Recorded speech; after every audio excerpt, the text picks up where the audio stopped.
Welcome to Comfortable Conversations. I'm your host, Jas Kirk, where we dive into the greatest gift life can offer us, discomfort. These honest yet comfortable conversations we will have are essential as your life is your canvas. In each episode, I will share practical wisdom and personal stories that guide you through life's big questions, encouraging growth, self-discovery, and deeper connections in your everyday life. On today's episode, we have Shawn Burns, and I really want to begin by sharing with you guys how I actually met Shawn. It was 2021. I decided that year that I hated Dallas, but I wasn't going to allow myself to let hate continue to lead me. So instead of being in environments I no longer wanted to be in, I was like, what if you actually get into environments that you love? How can that change your life? And so I started to really hone into the wellness space. Like, I love yoga, I loved running, and it's like, if I only do this all the time, I'll be good. And so thanks to a connection at Lululemon, they invited a bunch of us to come do yoga. And who is the yoga instructor? Shawn Burns.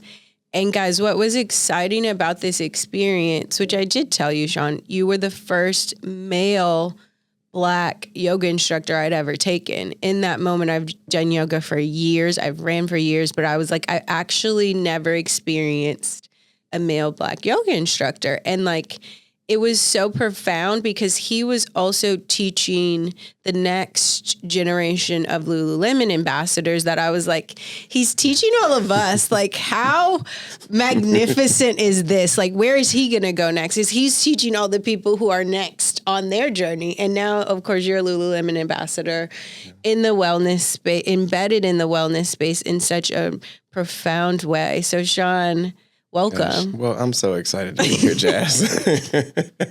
That is how we met. That day was so special because I think Ella was supposed to teach, and she was an amazing person too, and she was sick. So I wasn't necessarily supposed to be there. I was just supposed to host the building, and I was a fitness director, so I was holding space. And yeah, I had no idea it was ambassadors and everything. And I think I was supposed to give y'all a slow flow too, a rehab. And I think I was like, oh no, these are the strongest people in Dallas, Texas. They are the toughest nails to internally everything. I'm like, oh no, we're going to work today. These are the people that can actually work. Yeah. And we all had a phenomenal flow after we had really great conversation. And Shawn just left an imprint on my soul, but also he is the instructor. Like, it's so weird whenever I'm like growing through something, I'll go to Shawn's class and like I cry on my mat and Shawn knows every time. I'm like, what, God, what's going on? But as you share the back end of actually like what we don't even know what's like orchestrating itself and like where God is like maneuvering and moving and positioning and all of this, that one, all he needs you to do is take up space and show up. That's it. Just show up. Just get in the ring.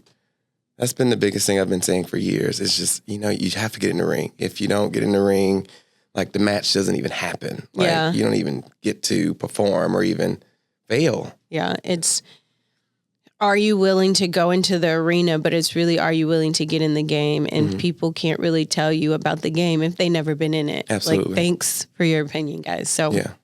But Shawn, knowing your amazing self, I have to ask, what discomfort led you to be this version of yourself who knows how to take up space, be the light space, as well as know how to just show up? It's been a lot of, I'll say, versions of myself over definitely the last 15 years, 10 to 15 years. Okay. I've worn different hats, and yoga wellness is my current hat that I love the most and that I will put on in so many arenas and places. But I once was a collegiate coach, I once was in the military, and I once was in IT, I once was in business development, and all of those people, all of those professions and versions require one thing, and that's people, to know people and to see people for who they were, whether they were college students or whether they were adults.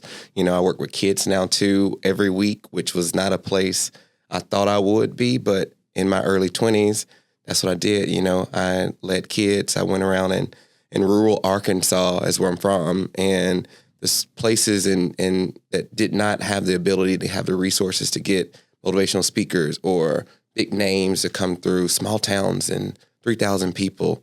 I was going out to these places and just speaking, you know, once a month, twice a month, finding avenues. And I think what I was doing was finding joys in the midst of my unhappiness too. And, and every version there was pain, you know, there's pain in everything. There's hardship. Well, take us back to that first version, 15 years ago, that first hat. That first aha, I feel like. Yeah. I would probably say when I was in the military. I enlisted early and 17 out of high school, still in high school actually. And that was because I just didn't want to pay for college. Didn't want my mom to pay for it.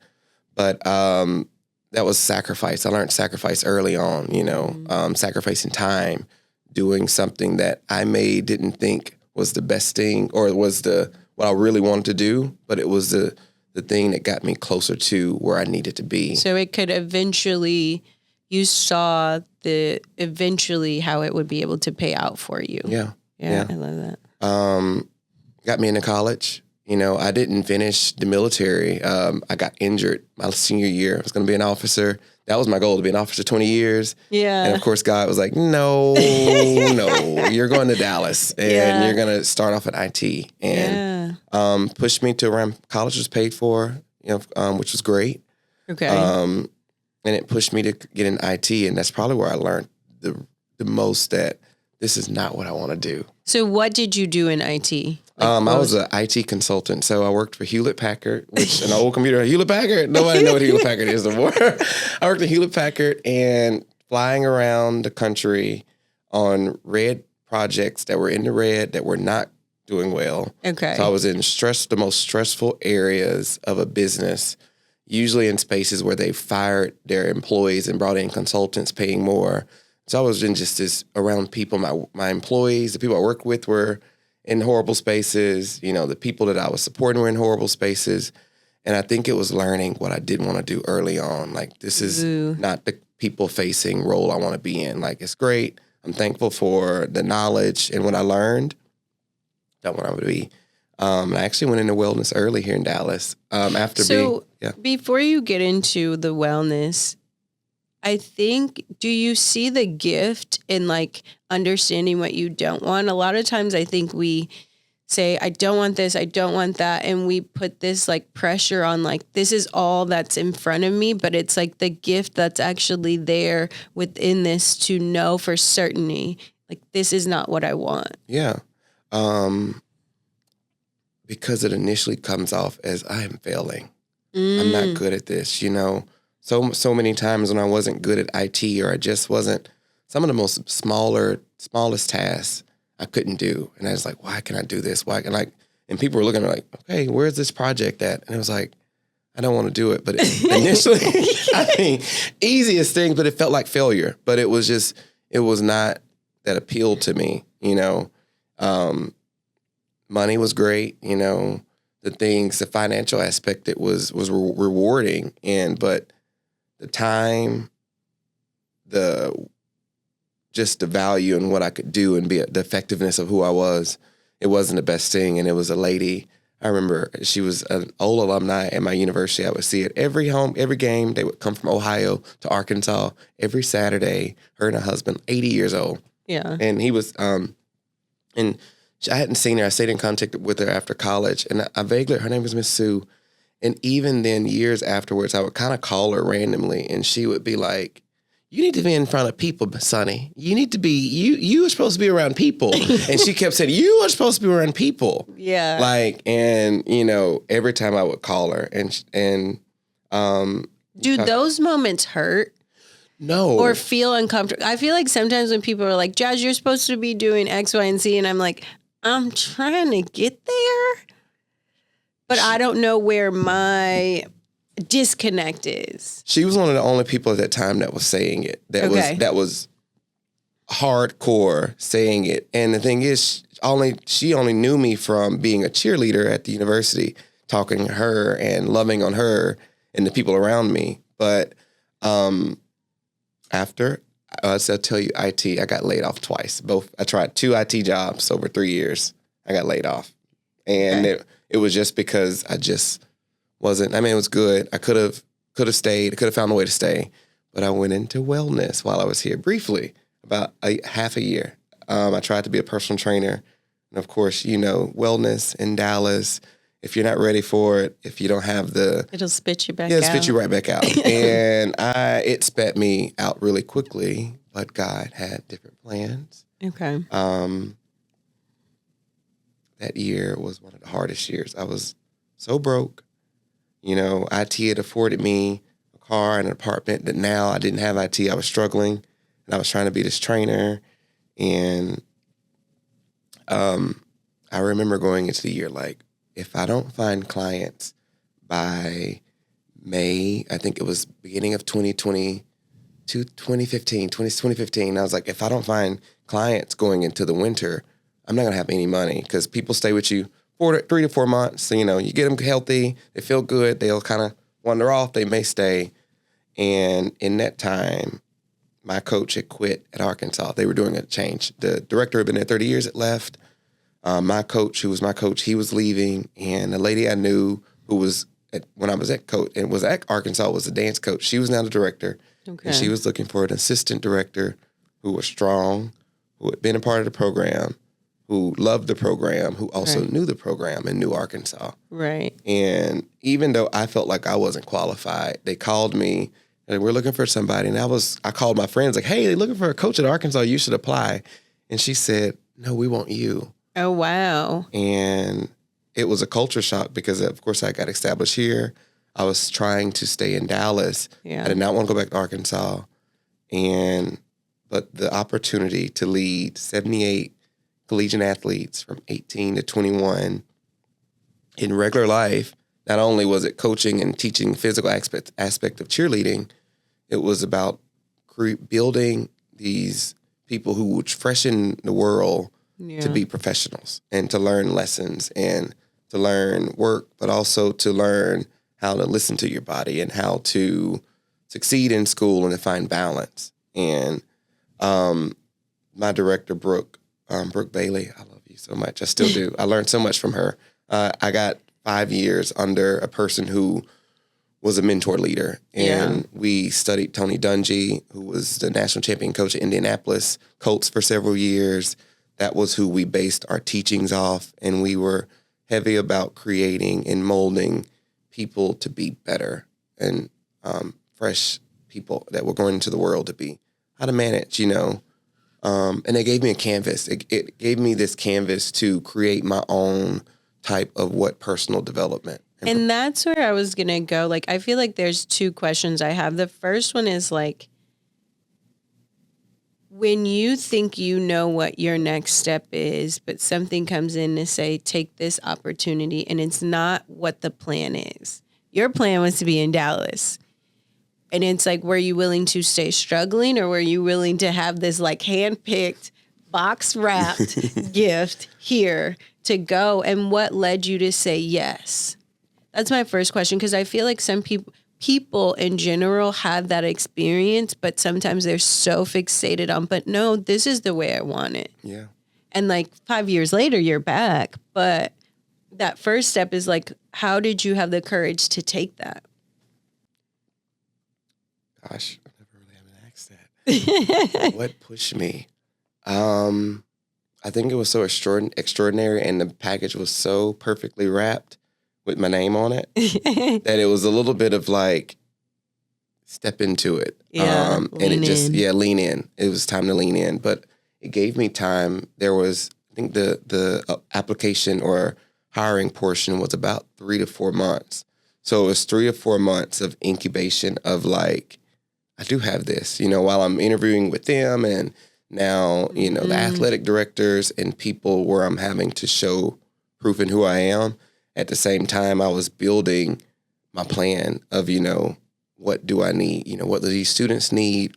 This is a time where I get to be the person that I truly wanted in college. College was hard for me. I remember my first year wanting to leave and go somewhere else. And I also remember there were times when I was on a Razorback Spirit Squad cheerleader that there were things about the program that I didn't like, that was hurtful. There were bad people on the team. There was toxic environments. There were a lot of moments where I feel like that wasn't conducive to me growing when I was. And it was not the coach's fault or administration. It was just missightings, just mismanagement. And so the things that I wanted and I wanted students to feel, I was able to deep dive in that moment so by the time I showed up in July, ready to start this new season, I had a plan. I did some studying and also put people around me. Didn't realize this early, but I had people around me. We had a team of coaches. My assistant coach was a person I cheered with who was extremely talented. He was the exact opposite of me. Yeah. He was all about numbers. I'm a big pictures. He was in the sticks of it. Yeah. They need to do this. We need to do this. We need to do this. And Brooke was main. Connor was the person that kept me strong. And we were on the same page. Sometimes I didn't feel like it, but it helped. I had people that carried the load so well for 5 years. And it was really a loving experience. It was hard. It was long, 60-hour weeks. We practiced games every day, all the things, but it was the most rewarding time. Do you feel like you were being strengthened? Because it sounded like Brooke was a mentor, not just to the students, but to you guys as well. Absolutely. That it was like this blank canvas of personal development while getting paid. Yes. And were those prayers you had prayed? It was prayers. Yeah, Brooke was someone I think I needed. I never knew I needed. We were around us. She wasn't much older than me either, but she had stayed there. She had just had a baby, and her husband, her family. So I got to learn what modern day, like up close and personal, how to manage like a relationship. Like her and her husband managed. They were big on managing life, and and understanding where you have to stretch. And so I got to see not only the personal, professional side of her and all the things of managing students in life, but I got to see managing relationships. And she was early on, like therapy is what she told me about therapy early on. Never really heard therapy. And I would say as a Black male in the Southern South, we don't talk about therapy and the value of it and what it does for you and just creating a safe space for you. And she was very, very upfront, very early on with that. And so it was just things I just never didn't know. Okay. And, and it's things that a lot of us don't know. People that look like me and have my background, we're not told or giving the tools, but sometimes we are put into a space that it's assumed that you should know or already have. And it's like, no, I did not already have. I have not ever been exposed to, and I'm learning it on as we go. As we go. It's not the word is not ridicule, but we're like disciplined in a way. It's not discipline either, but it's like a negative like feeling of supposed to know, but we don't like. Yeah. Yeah. We haven't been taught it. We haven't been. This is new. Even just speaking about mental health. Yeah. That's why I always talk about like having experienced you as many years as I had gone to yoga. I was like, yeah, I've seen Black men take yoga. I've never seen Black men teach yoga. Like, what? Oh my God. Yeah. Like life has changed, but it's like you're actually becoming the first in a lot of moments for yourself. I'm trying to think about when the first time I had a Black instructor, male instructor. I come from, what got me into yoga actually was Fayetteville is 90% white, 5% Black, and 5% other. Oh my God. And out amongst all of that, this strongly talented lady, Black lady, is from Dallas. She got a yoga instruction from here and opened a hip-hop infused power yoga studio. And I've been practicing a little bit, and she literally was like, "You're good, but you can be really good with the right, like, consistent teaching." Yeah. And I leaned in. I think we keep saying that, but even then it was uncomfortable, you know, and I just enjoyed it. It was my safe space. And so I don't even mean to cut you off, but you keep that lean in word keeps coming in. And it's like, when you say lean in, is fear there? Fear is there. But you are like, we'll do it anyway? Yeah. Lean in. Lean in for me even right now is with new roles is, okay, just don't show up, but like, it's not just showing up. It's actually being in the space, like finding places to hang out. If it's even leaning in for me and physically, if I'm working out, is go to the gym and like not necessarily just work out, but actually go and be around. Like, and because fear is always the first thing that pops up. Fear will always, it's natural, you know, but it's our bodies. Our body wants to keep us healthy, keep us safe. Yeah. And so sometimes body wanting to keep us safe tries to keep us from the things that we actually need. And that's the fear aspect of it. But when you lean in and when you just show up and realize that the space is actually not scary, you know, it's just different. It's just new. Yeah. The space that you're inhabiting or stepping into is actually welcoming, and they actually want you. Yeah. But you have to show up and show that you want it too. Yeah. And that's a bit of the leaning in. Is most times it's just I'll show up and just hang out. Like I have a new role I'm doing, and the biggest thing on my list is where you just go and like sit. Like they have a co-working space. Like just go be there. Like you can come in there and work. It's your job, but learn people's names. You know, talk to people, see where they're at. Like, and the space becomes yours. Yeah. The more you inhabit the space. Yeah. Could you say lean in, but then in your leaning in, you're like take up space. Yeah. And so, to go back to, you spent 5 years in Arkansas, you had to go back. And now, is that when 5 years later you come back to Dallas? So there was a little bit in between. Okay. Yeah. As amazing as that job with the bow on it that was perfectly placed, that gets old. That the packaging, the wrapper tears.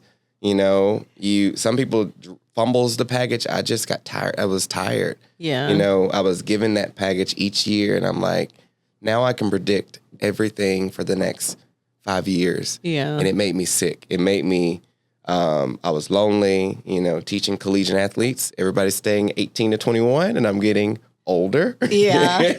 Which is a thing. There was multiple aspects. So I just wanted something different. I had a great friend that owned a company that produced like clothes for collegiate, college, like sororities, fraternities, businesses, everything, but mass production, like big. And I became a business development. No, I was over licensing. Sorry, I was over like all those products and things needs a licensing. Like if you do something for Kappa Kappa Psi or Alpha Kappa Alpha, like you have to get licensed till they get the money, royalties and stuff. Yeah. I was a person over that. Sounds boring. It was extremely boring, but it was different than cheerleading. It was office work. I was backing around trying to get back to, but of course, if it's not for you, it'll reveal itself every time. I was horrible. I messed up those folks' books so bad. I messed up their royalty stuff that they had to go back, and I got fired from it. But and then for real, fired, let go. But because I'm a great person, and I think people need to understand that just because the role was not good for you and you weren't good at the role, don't mean you're not good for a company. Yeah. I was blessed to be around people again, surrounded by people that knew my strengths. Yeah. That were able to look at me and be like, okay. This ain't it. That ain't it. You got something. That ain't it. So this is not your license. You're messing it up. Yes. And oh my God. They moved me to business development. And so they kept you in the company. They kept me in the company. It was a pay cut. I originally left cheerleading because I wasn't getting paid enough. And I got a big bump, and I actually got taken down to the exact same amount I was making with cheerleading, which was a learning lesson for me because I had to work. You know, I'm like, okay, now my money is based off the development of business, and now I'm back in people, talking to people. Yeah. I started reaching out to cheerleading programs, admissions, all things that I was very, very used to and knew the companies that needed shirts and stuff.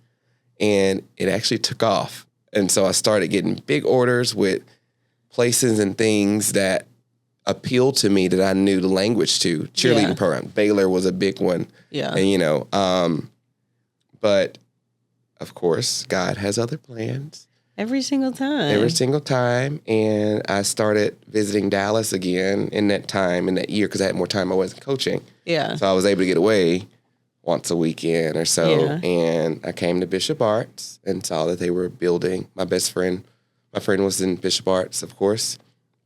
And they were opening a gym called Jungle. And I walked by it. I was like, oh, that's cute. And I was like, that's really cool. And he kept telling me about it. And they had just randomly let go of the person that they were going to build the program around. Like they were going to open it around him. Whole concept was around him. They were scrambling. I was there on the weekend. And I was like, hey, what about that program? Like, y'all are looking for somebody. Like, what are you looking for? Yeah. And he was like, yeah, we're looking for this, that. We need this. And I was like, well, I'll apply. Yeah. And so I spent that Sunday working on my resume. I was supposed to go back on Monday. I was actually here doing a business development job with a gym. I ended up working at a gym later, 2 years later. But I was doing some shirts. I was meeting the owner of the gym and that Monday, and I actually interviewed for Jungle before going to her. And by the time I got back to Fayetteville on Tuesday, I got the job.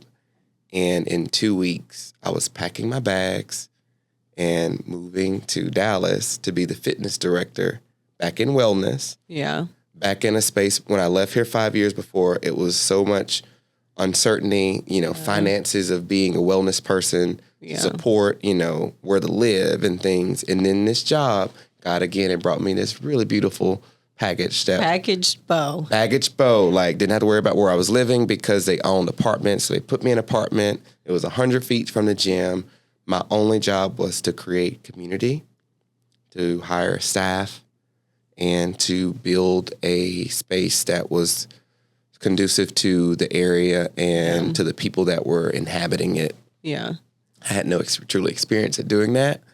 But again, it was a moment where I had to, 4 months of cheerleading, had about 2 to 3 months of creating the plan, initiating the plan, trusting the plan. I feel like when it's for you, even like so many people, your story right now is sharing with us, like all the moments you didn't even have the experience, all the moments you actually failed within the job, but the person who you are and who you were, that leaning in and that showing up never ruins what's really for you. Mm-hmm. Even with your assistant coaching job, you're like, I wasn't really qualified for this. And then even this position, you're like, well, I'm willing to lean in, apply. Yeah. I'm at least willing to give it a try. And it's like, I feel like that's divine alignment, that you're like, I'll say yes to this.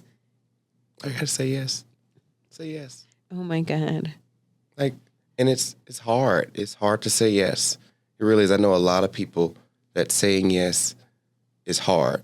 But saying yes, gosh, you just learn so much. It's like you saying that back at every role. You're right. I'm thinking like every role I stepped into, my first initial thought is, I don't have the makings for this. I don't have the tools for this, and it's creating that plan. But also, I think now when I look at this past year and all the things that after that role, I think that thought process stopped after Jungle. Mm-hmm. I don't have the tools, because in a way leaving Jungle could have been a failure. Yeah. They went to another route, of course, which is, that's the makeup of wellness here in Dallas. Like, what works. And I learned that in my future after following Jungle was finding things that work. I learned early that it's not that you're not right for it. It's the role, you know? Yeah. And in that time, it wasn't that I wasn't supposed to be in wellness. It was the role of wellness I was playing.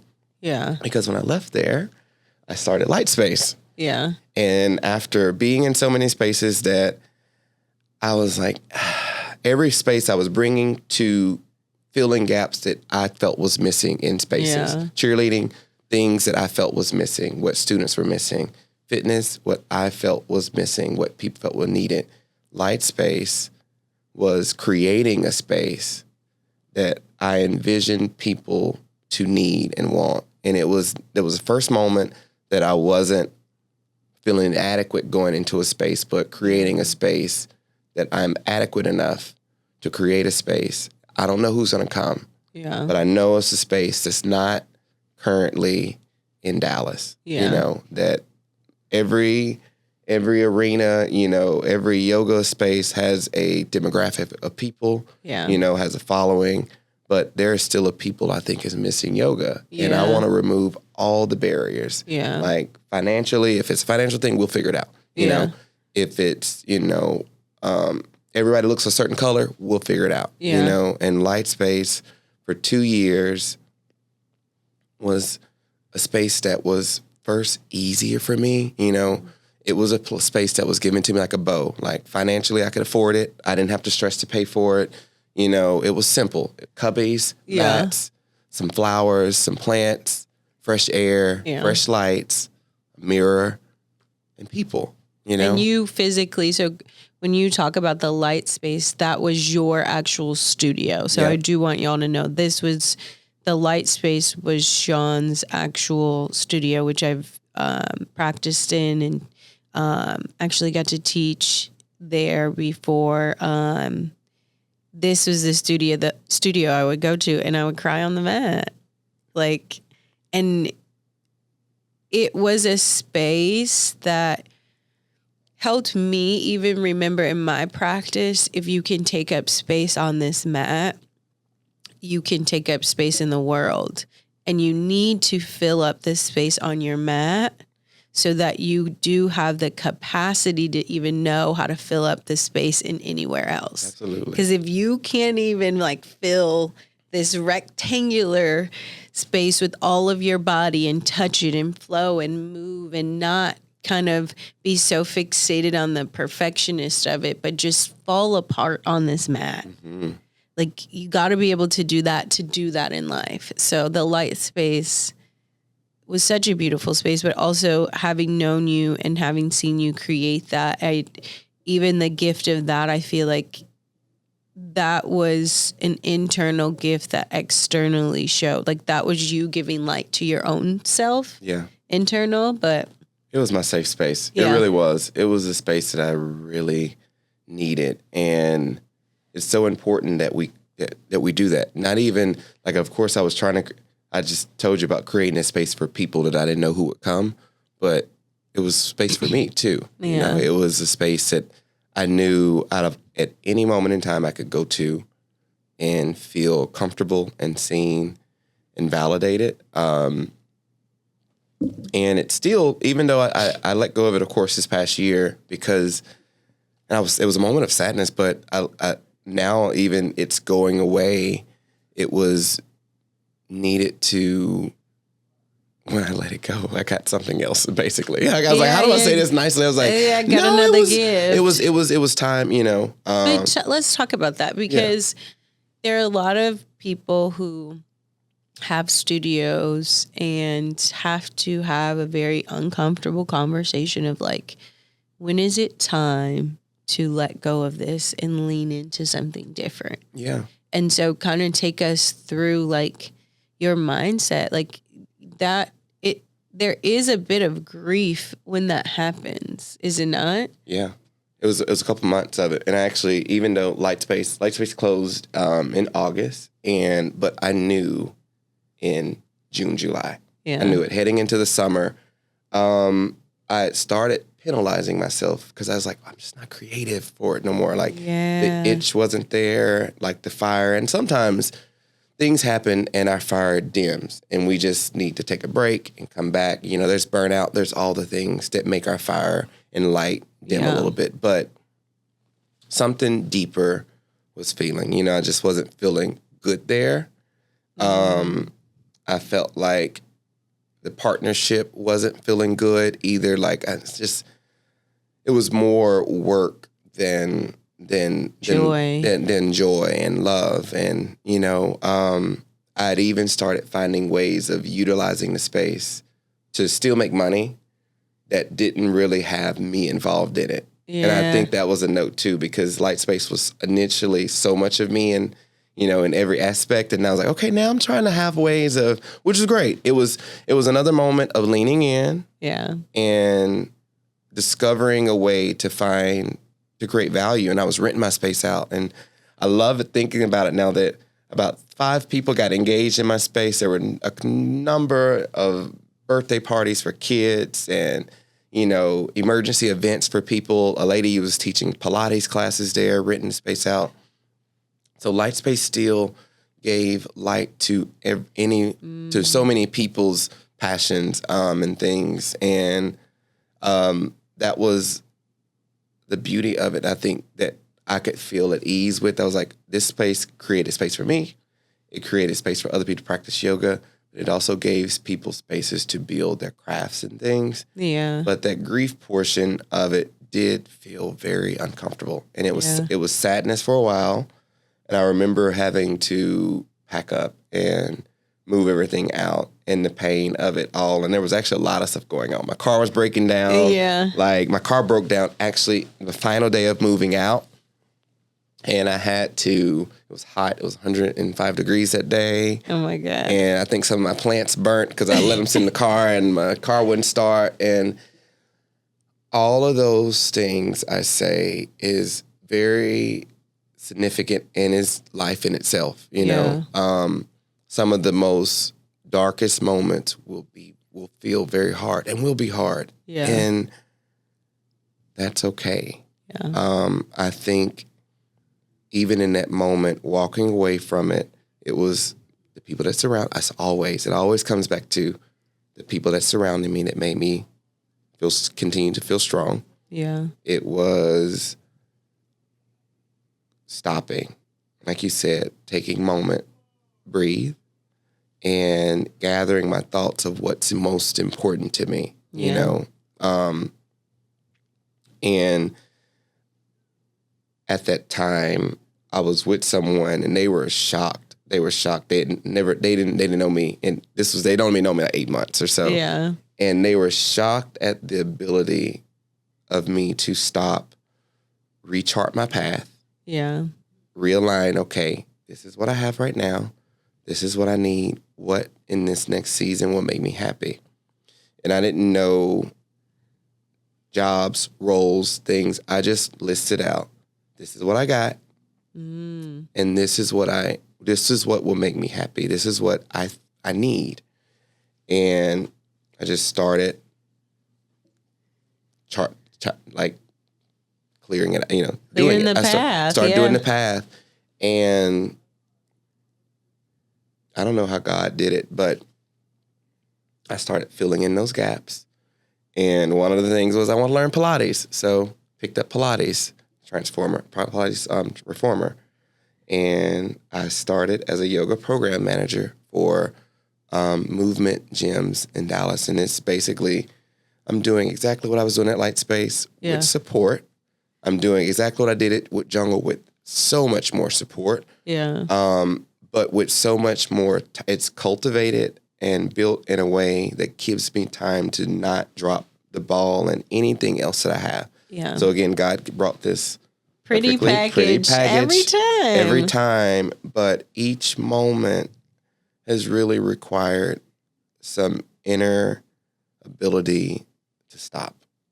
Surrender. As you were talking, like as you were sharing this, I was like, what it is your ability to just surrender and let go. And then from there, it's easy to lean in. It's like so freeing at that point. But when you're able to surrender from a space of like, this is going to be okay versus like you wave your red flag and your white flag and you're like, all right, I give up. It's never really a give up. It's like you pivot really well. Pivot.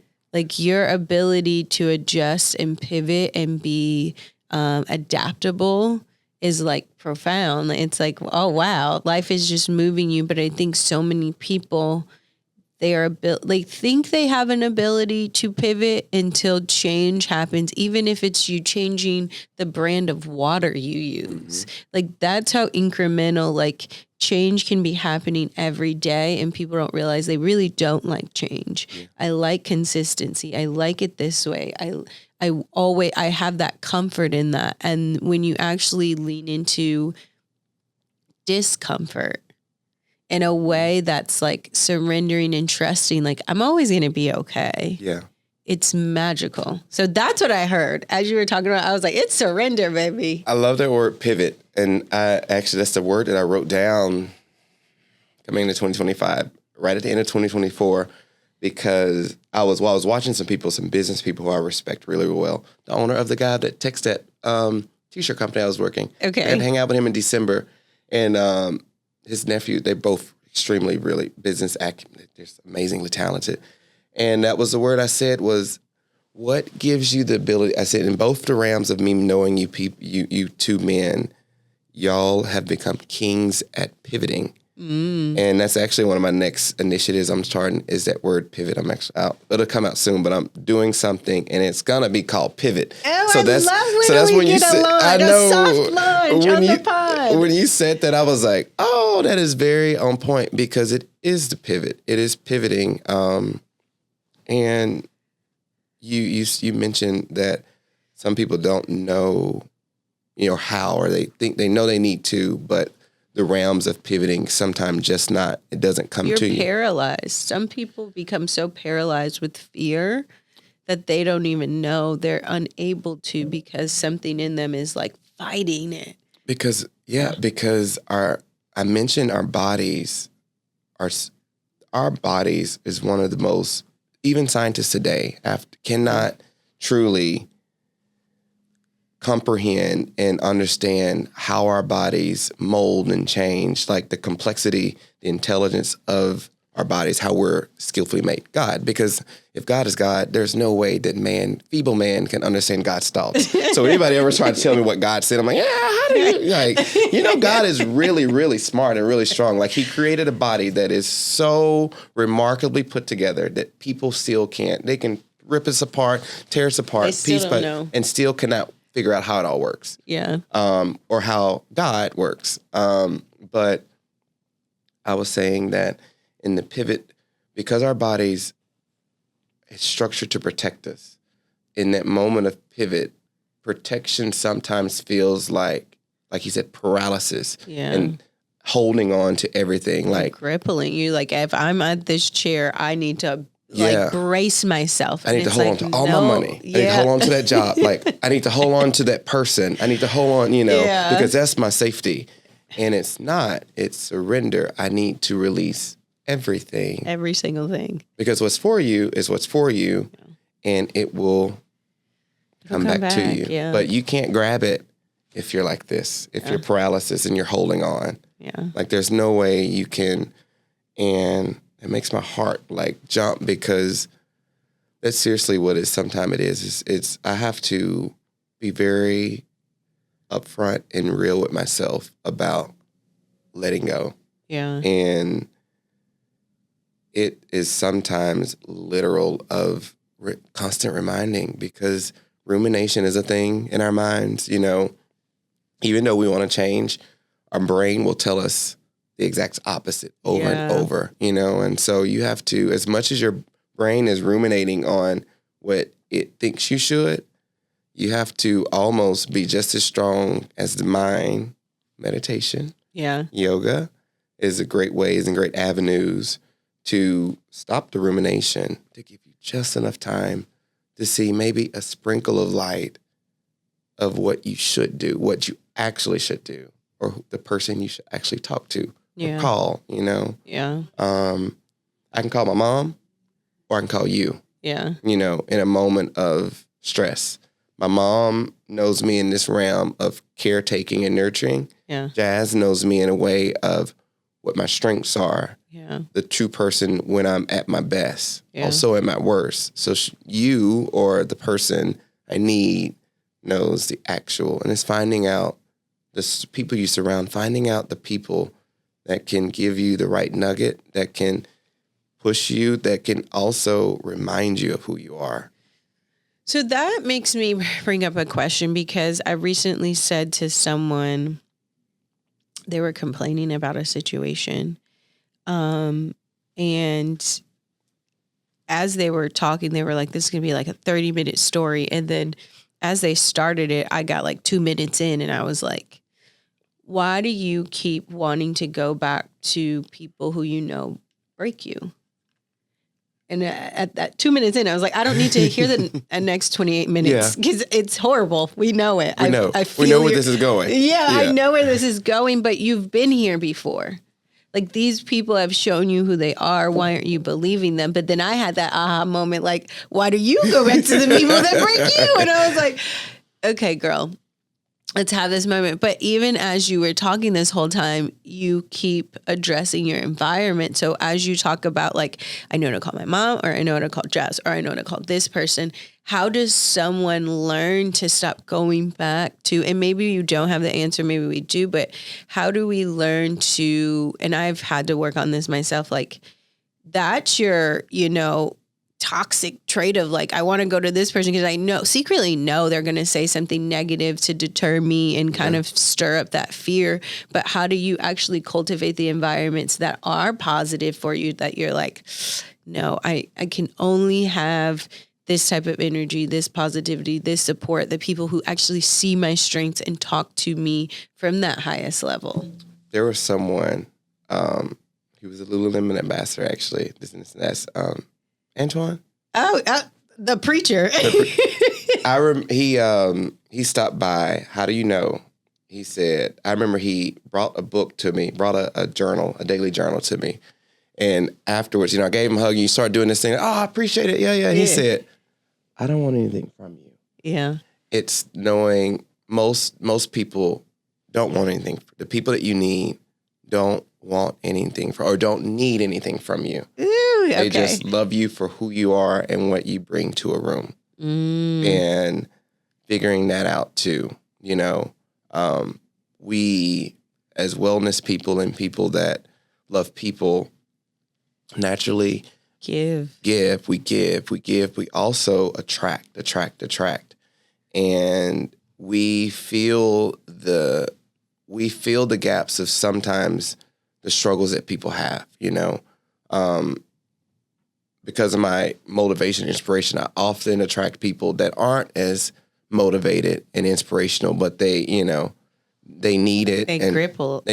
They're gripping to it and need it in such a lack. There's people who need it in a space of abundance and they're just refilling their cup. And there's other who are like, holding on for dear life. And you definitely feel those people. Yeah. And so those are the people, sometimes they're great and, they're needed. You need your, oh my God, Bishop Jakes used to say, you have your constituents and then you have your comrades. And, constituents, so the people that need, they're the people you speak for, you speak on behalf of, you represent.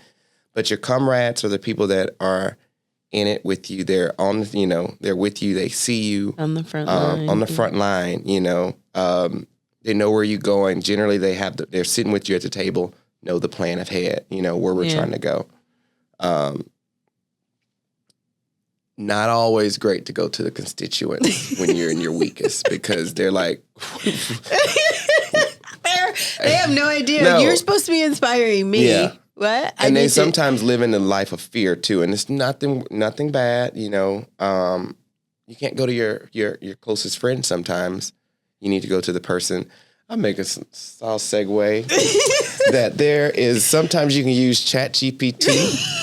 Chad, I call him Chad. Chad, because I really did, because there were moments in my lowest points where I could go to my friends, but my friends had heard the same story. You said 2 minutes in, I knew where it was going. Yeah. And I knew my friends, I'm like, I don't want the same answer, you know? Yeah, because you know where they'll lean you towards. Yeah. Their perspective, their, all biases. Biases, all of the things, right? And I needed a non-biased person that can lay out all of the facts and give me an educated response. And Chat GPT, for a while, for about 2-3 weeks, was my saving grace, because I knew for a fact, and it's saving your data, which is scary, saving your data. So it's speaking from a place of remembrance of what we talked about. Like, yeah. But it was almost like a therapist. But it's just finding ways to pull yourself out of it, because it's temporary. You know, everybody has that moment. You know, I think that often it's over when things hurt. You know, when bad happen, or when we reach a place that we consider bottom. Yeah, but it's not. It's just temporary. Peaks and valleys. It's not about trying to make the peaks higher. It's for me lately, how can I make the valley less steep? You know, the valley's gonna come.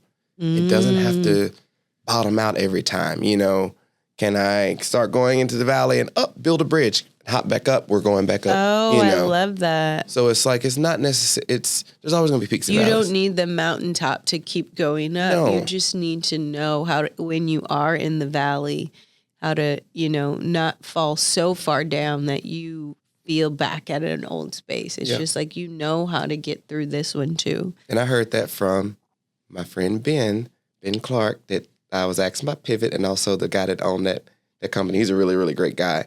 But even then, I learned a lot, because I'm surrounded by people that know my strengths, but also have been through the fire too, as well. Iron sharpens iron, you know?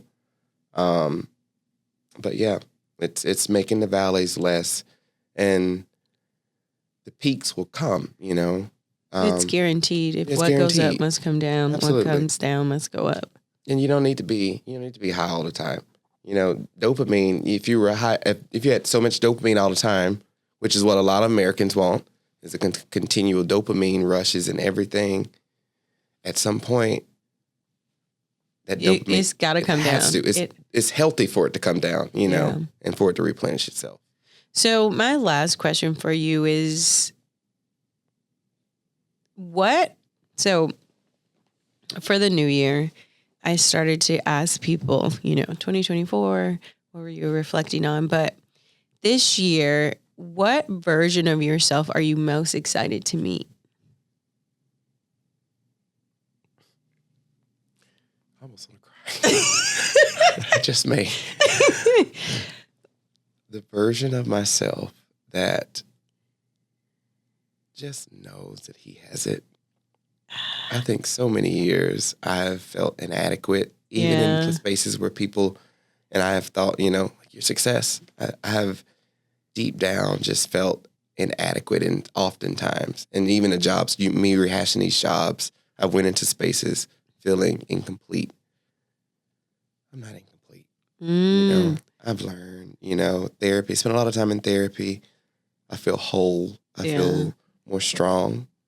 Even in the bad that may happen, it's going to happen. Yeah. But I'm looking forward to this very equipped, very strong, very whole, caring person to share. I'm ready to share now. Like, I'm really, really, really ready to fill spaces and share the energy that I know I have, you know, to love on people, on the right people that need it, that deserve it. Yeah.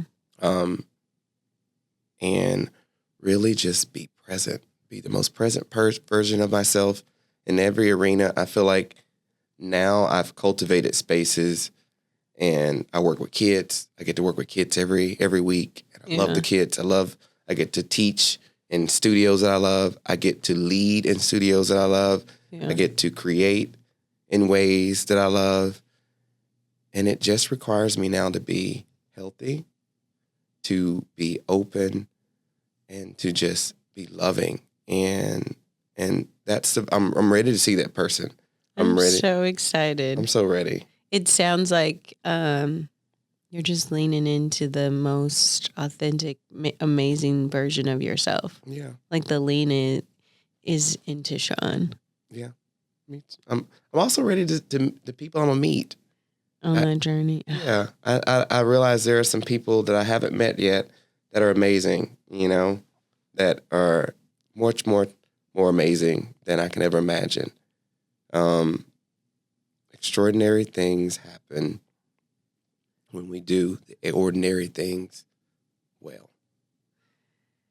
The only way to the extraordinary is by doing ordinary, regular things so well. Yeah. Tony Dungy used to say that. And until you can do that, you can't expect like extraordinary. And I'm ready. Like, I'm ready. I'm like, the ordinary things, like you said, like I'm doing this, I'm doing that, I'm doing this, like I'm doing everything. So now extraordinary has no choice but to present itself. But to meet you, okay, we're going to leave you on that. Ladies and gentlemen, I hope you embody all of that. Thank you, Shawn, for your time today. Thank you so much. You have blessed our space. Thank you. You just cultivated so much amazingness. You're amazing. Oh, thank you. Okay.